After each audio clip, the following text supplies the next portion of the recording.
Yo, I have this crazy idea. Listen. So, this is JM sa PBB Gen 11. And he reminds me of somebody.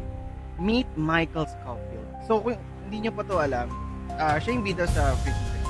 By the way, kung nanonood na kayo sa akin before, hindi to talaga yung content ko. But, please let me go. So, bakit nga ba napagkumpara si JM at si Michael Scofield?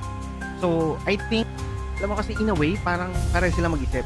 Tahimik lang, mag-isip ng strategy ahead of time, nakapagplano na sila anong gagawin nila sa isang lugar na yun.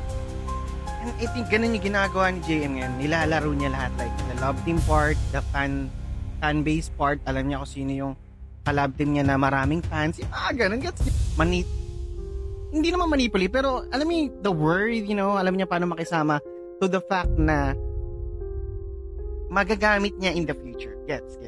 Tapos, yun nga, dahil nga parang siya sa Michael Scofield, lahat ng plano niya, nakakuha niya ng intel, lahat ng task, bago pa lang pumasok sa PBB. Yung ganun, di ba?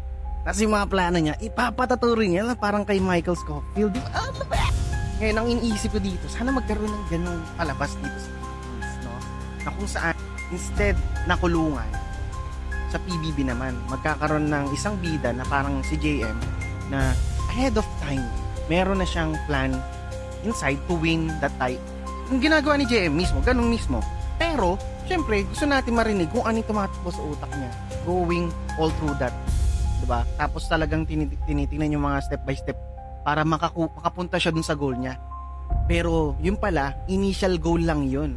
Pero may political agenda pala at the end. Diba? Pero kayo, what do you think? Maganda kayang palabas yun if ever? Comment down below. Let's go!